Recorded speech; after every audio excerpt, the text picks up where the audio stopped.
The education sector is being plagued by several crises at present.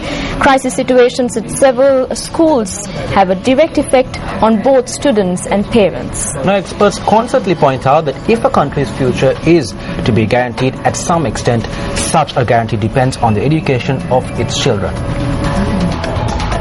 The main objective of the 2010 Mahinda Chintana Vision for the Future manifesto is to make Sri Lanka an education hub. The foundation for such an ambitious goal should commence with primary education. Although physical and human resources are a necessity to reach this lofty goal, there is a critical shortage of these resources in a number of rural schools in Sri Lanka. A demonstration was staged opposite the Kandabadagama Primary School in Mahava today. Protesters were demanding a solution to the prevailing shortage of teachers at the school. The flow of traffic on the Galtanwewa Road via Yapahua was also disrupted as a result of this demonstration organized by parents and past pupils of the school. The efforts of the police to disperse these protesters did not yield any results. The arrival of the Mahava Educational Director caused an uproar. A demonstration was also held this morning opposite the Muthukundiya Stage 2 Junior School. Demonstrators were protesting against this school being converted into a primary school offering classes only up to grade 5. A group of parents staged a demonstration today opposite the Morayaya Mahavidyalaya in Veerakatiya demanding that a temporary building at the school be renovated. Another group of parents staged a demonstration over the same issue at the Morayaya Junction. The Morayaya Veerakatiya road was blocked as a result of this.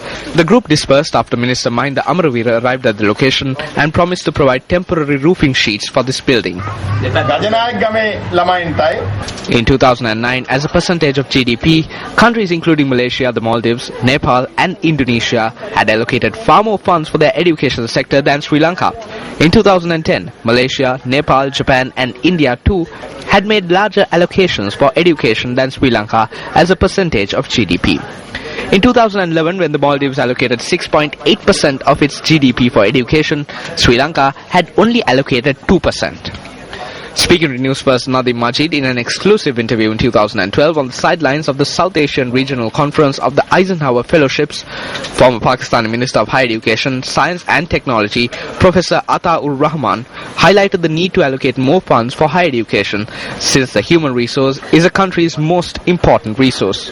Now, during your time as the Minister for Science and Technology and later as the Minister for Higher Education, you did some remarkable things in terms of increasing the investment.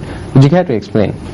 Yes, I convinced President Musharraf that the way forward for Pakistan, if we want to get rid of poverty and if we want to move forward in the process of socio-economic development, is to invest in our real wealth, which is our children, our students. So there was a 6,000% increase in the development budget for science and technology and a 2,400% increase in the development budget for higher education. I think Sri Lanka has to follow the same path. Sri Lanka has a lot of talent. You have a bulging young population, but you are spending only about 1.8% of your GDP in education.